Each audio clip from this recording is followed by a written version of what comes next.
સમગ્ર ભારતની અંદર રામ મંદિર અને પ્રતિષ્ઠા મહોત્સવ એની ઉજવણી ચાલી રહી છે. પ્રત્યેક ભારતવાસીના મનની અંદર અનહદ આનંદ છે, ઉત્સાહ છે, શ્રદ્ધા છે કે ભગવાન શ્રી રામ પોતાના જન્મસ્થાનની અંદર એક મહાન વિશાળ મંદિરની અંદર પોતે વિરાજમાન થશે.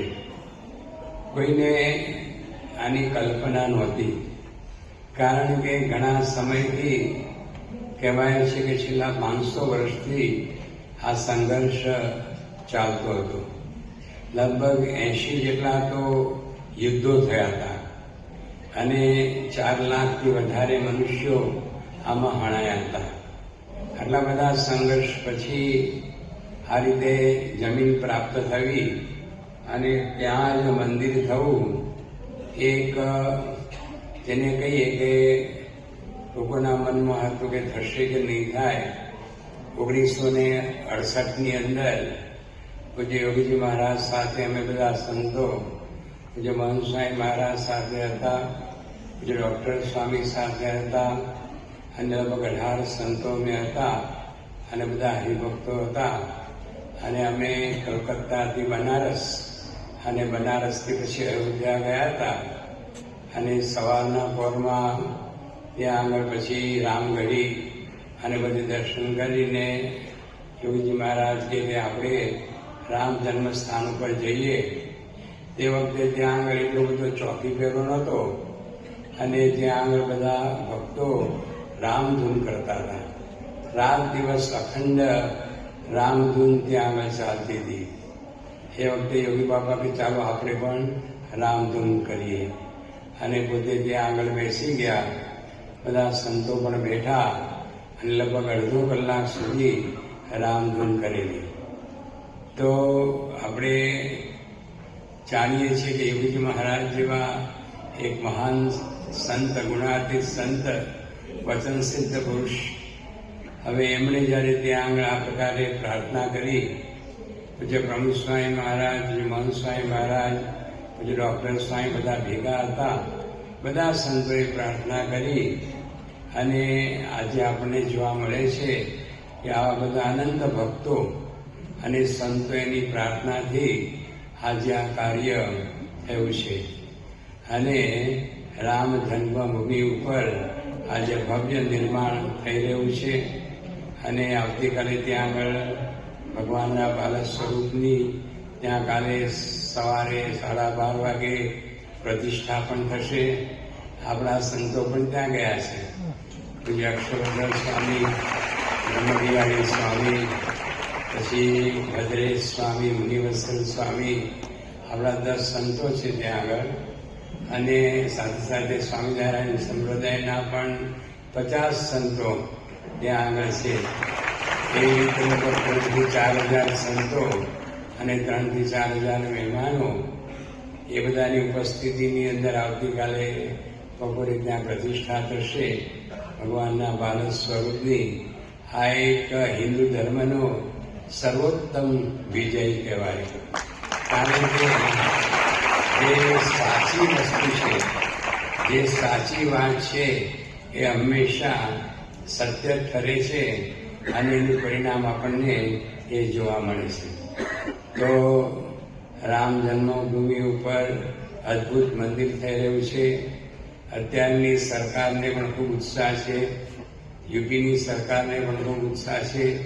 અને આખો અયોધ્યા શહેર ભવિષ્યમાં એક આંતરરાષ્ટ્રીય શહેર બને એ પ્રકારના બધા જે તે કાર્યક્રમો ચાલી રહ્યા છે. આંતરરાષ્ટ્રીય એરપોર્ટ, આંતરરાષ્ટ્રીય રેલવે જંકશન, રસ્તાઓ, આ તે બધું ઘણું ત્યાં આગળ વ્યાપક પ્રમાણમાં અત્યારે થવા જઈ રહ્યું છે. તો આગળ ઉપર 2-5 વર્ષની અંદર અયોધ્યા એક ભારતના એક વિશિષ્ટ શહેર તરીકે આખા ભારતની અંદર અને આખા વિશ્વની અંદર એની પ્રસિદ્ધિ થવાની છે. સાથે સાથે લાખો ભાવિકો અને ભક્તો એમને દર્શનનું પણ ખૂબ જે તે સુખ અને ખૂબ બધી વ્યવસ્થા એ ત્યાં આગળ પ્રાપ્ત થવાની છે. ખરેખર ભગવાન શ્રી રામનું ચરિત્ર, સમગ્ર પરિવારનું ચરિત્ર આપણને માટે ખૂબ ખૂબ પ્રેરણાદાયક છે. અને આપણા સનાતન હિન્દુ ધર્મના મૂળમાં જો આપણે જોવા જઈએ તો ભગવાન શ્રી રામચંદ્ર અને એમણે જે બધા જે નીતિ નિયમો સિદ્ધાંતો જે એમને પ્રવર્તાવ્યા એનાથી જ આજે આપણો ભારત દેશ એ સુખી છે. ખાસ તો બધા વડીલો અહીંયા બેઠા છે, બધા એને ખાસ વિનંતી કરવાની કે આપણે તો જે બધા મોટા છે અને કદાચ રામાયણ કેની કથા સાંભળી હોય અથવા તો વાંચી હોય તો આપણને એનો અનુભવ છે, પણ આપણા જે બાળકો છે, બાલિકાઓ છે, કિશોર કિશોરીઓ, જે આપણા યુવાન પુત્ર સુપુત્રો છે, એ બધાને આ રામાયણના જે સિદ્ધાંતો છે, ભગવાન શ્રી રામ અને એમનું ચરિત્ર સાથે સીતાજી, લક્ષ્મણજી, ભરતજી અને આ બધાનું ચરિત્ર, એના જે સિદ્ધાંતો, નીતિ નિયમો કેવા દ્રઢપણે એમને જીવનની અંદર એ રીતે અમલમાં મૂક્યા, પાડ્યા, એ બહુ અદ્ભુત વાત છે. અને સમગ્ર આપણી ભારતીય જનતાને હંમેશને માટે યુગો સુધી પ્રેરણા આપે એવી આ વાત છે. એટલે આપણા બાળકોને પણ આ બધી વાત આપણે અવારનવાર કરવી જોઈએ. આપણે અત્યારે ઘણીવાર બીજી બધી વાતો થતી હોય, સ્પોર્ટ્સની વાત થતી હોય, નાટક સિનેમાની વાત થતી હોય, બીજી બધી જે તે વાત થતી હોય, પણ આવી ભગવાનની પ્રેરણાદાયક વાત કે જેમાંથી આપણે ખૂબ ખૂબ બધું શીખવાનું છે, એ વાતનો પ્રચાર પણ આપણા ઘરમાં, પરિવારમાં થાય એ આપણે જોવું જોઈએ. બાળકોને આપણે રામાયણના સારા પુસ્તકો, રામાયણના જે બધા પાત્રો છે એના ચરિત્રો, આ બધું જે છે આપણે એમને કહેવું જોઈએ, વંચાવવું જોઈએ. તો એનાથી ખરેખર આપણને ખૂબ પ્રેરણા અને બળ અને આપણું જીવન એ રીતે સાચે માર્ગે એ દોરાય છે. હમણાં જેમ આપણે ભગવાન શ્રી રામની થોડી વાત સાંભળી, એવી રીતે બધા જ પાત્રો છે એમના જીવનની અંદર ત્યાગ, સમર્પણ, સહનશીલતા, આવા અનેક જેને કહીએ ને કે બહુ કઠણ આવા જે બધા સદગુણો એ આપણને બહુ સારી રીતે સરળતાથી એમના જીવનની અંદર એ જોવા મળે છે. ભગવાન શ્રી રામે તો જે રીતે પોતાના પિતાની આજ્ઞા, બસ પિતાની આજ્ઞા એટલે આજ્ઞા, બધાએ કેટલા બધા એમને વાર્યા અને સમજાવ્યું કે તમે આ રીતે રાજગાદી આ સંભાળો અને જવાની જરૂર નથી, પણ પિતાની આજ્ઞા તો પોતે રીતે પાડી. અને ભરતજી પણ જ્યારે પાછા આવ્યા અને બધું જાણ્યું ત્યારે એમને પણ એટલું બધું દુઃખ થયું કે આ મારી માએ શું કર્યું. એમને પોતાની મા ઉપર એકદમ ધિક્કારની લાગણી થઈ ગઈ અને પોતે દોડતા રામચંદ્ર ભગવાનની પાછળ ગયા અને એમને ખૂબ પ્રાર્થના કરી, સાષ્ટાંગ પ્રણામ કરીને ખૂબ રીતે એમને પ્રાર્થના કરીને વિનંતી કરી કે તમે રાજ્ય સંભાળો અને આ બધી ભૂલ થઈ ગઈ છે. પણ રામચંદ્રજી અડગ રહ્યા કે પિતાએ જે આજ્ઞા કરી છે એ મારે પાળવી જ છે, એમાં મારે કોઈ પણ ભોગે એમાં એ રીતે મારે આગુ પાછું કરવું નથી. અને પછી તો ભરતજી એમની પાદુકા લે છે અને સિંહાસન ઉપર મૂકે છે અને પોતે રીતે રાજ્ય ચલાવે છે. તો ભરતજીનો પણ એ રીતે ત્યાગ અને પોતાના ભાઈ પ્રત્યેનો પ્રેમ એ પણ આપણને જોવા મળે.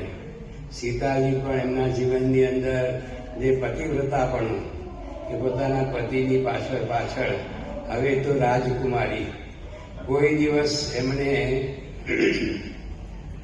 એક લેશ માત્ર જે કષ્ટ, દુઃખ એ સહન કર્યું ન હોય એવા મહાન રાજાના પુત્રી રાજકુમારી કેટલું બધું સુખમય, આનંદમય અને એ રીતે સગવડતા બધું જીવન પોતે જીવ્યા હોય એ પણ પોતે પોતાના પતિ રામની સાથે વનમાં જવા માટે તૈયાર થાય છે. એક એક પાત્રની આ બધી એટલી બધી અદ્ભુત વિશેષતાઓ છે કે આપણને ખરેખર લાગે કે આવું બની શકે જ નહીં. અને આ પાત્રોના જે બધા ચરિત્રો એટલા બધા પ્રેરણાદાયી છે કે આપણે જેને યાદ કરીએ, સંભાળીએ તો આપણે પણ ખૂબ બધી અદ્ભુત પ્રેરણાઓ આપણા જીવનની અંદર મળે, આપણા વ્યવહારમાં મળે, જેથી આપણો વ્યવહાર પણ સુખી થાય. તો સીતાજી પણ પોતે ભગવાન શ્રી રામની સાથે વનમાં જવા તૈયાર થયા. અને પછી તો લક્ષ્મણજી, એમને થયું કે આ મારા ભાઈ આ રીતે વનમાં 14 વર્ષ સુધી એ કાઢવા, કેટલી બધી મુશ્કેલીઓ. ત્યારે તો બધા જંગલો જ હતા અને નદી અને તળાવ અને પહાડો અને જંગલી પ્રાણીઓ, હિંસક પ્રાણીઓ, મારીને નાખે એવા બધા પ્રાણીઓ જંગલોની અંદર, અને એમાં રહેવાનું. તો લક્ષ્મણજી પણ પોતાના ભાઈની એ સેવાની માટે પોતે તૈયાર થઈ ગયા. અને એ રીતે એ પણ એક એમનું અદ્ભુત ત્યાગ કહેવાય. એમને કંઈ આજ્ઞા નહોતી, પણ એક માત્ર પોતાના ભાઈના પ્રત્યેનો પ્રેમ, તો એની એ રીતે સેવાને માટે પોતે પોતાના સંસારનો ત્યાગ કર્યો.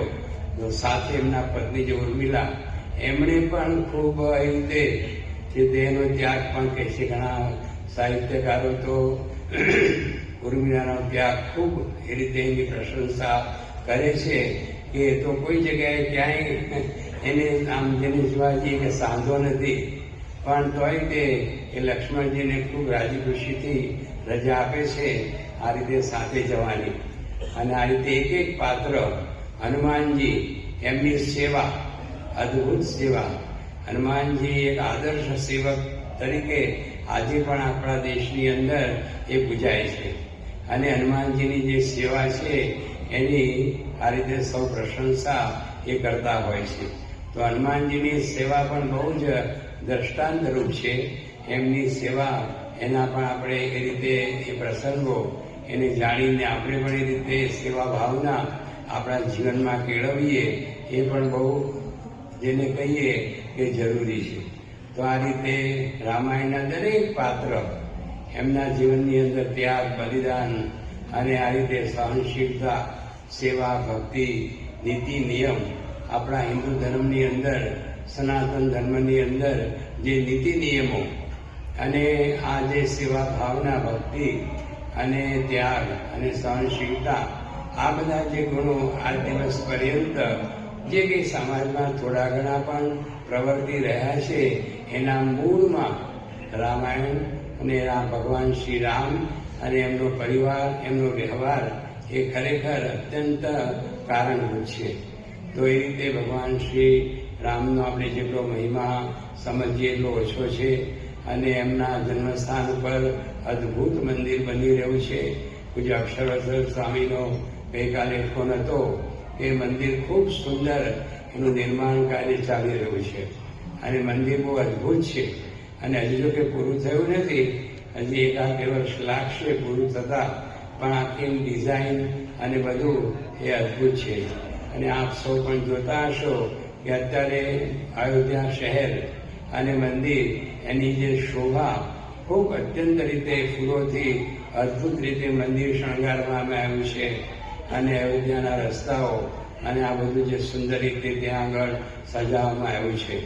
અને એ રીતે આપણે ખરેખર આપણી સરકારનો પણ અહીંયા આભાર વ્યક્ત કરીએ કે એમણે આ મંદિરની સાથે સાથે અયોધ્યા નગરી, અયોધ્યાપુરમ, એને અદ્ભુત રીતે વિકસાવવાનો બધો પુરુષાર્થ શરૂ કરી દીધો છે. અત્યારે એરપોર્ટ શરૂ થઈ ગયું, જબરજસ્ત મોટું જંકશન રેલવેનું એ બધું શરૂ થઈ ગયું. આખું 3000 સ્ક્વેર કિલોમીટરની અંદર જબરજસ્ત ભવ્ય ત્યાં નગરી પણ તૈયાર થવાની છે. એટલે અયોધ્યાનો ખૂબ વિકાસ થાય, અયોધ્યાની નામના સમગ્ર ભારતમાં, વિશ્વમાં ખૂબ પ્રસરે, લાખો યાત્રિકો, ભાવિકો ત્યાં આગળ દર્શન કરવાને માટે આવે અને બધા પ્રેરણા પ્રાપ્ત કરે, એ પ્રકારનું આખું આયોજન અત્યારે ચાલી રહ્યું છે.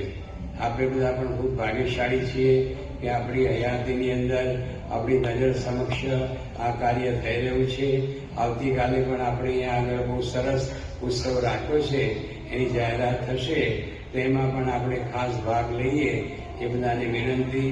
તો રામાયણમાંથી અને એના બધા જે પાત્રો છે એમના જીવનમાંથી આ બધી પ્રેરણાઓ આપણે મેળવીએ અને આપણા જીવનમાં મૂકીએ, આપણા પરિવારમાં મૂકીએ તો ખરેખર પરિવારની અંદર ખૂબ સુખ, શાંતિ, આનંદ એ રીતે આપણને પ્રાપ્ત થશે. તો મહારાજ સ્વામીને, પ્રમુખ સ્વામી મહારાજ, મહંત સ્વામી મહારાજને પ્રાર્થના કરીએ કે આપણને સૌને આ બધી દિવ્ય પ્રેરણાઓ અખંડ આપે અને આપણને સુખ્યા કરે. સ્વામિનારાયણ ભગવાન.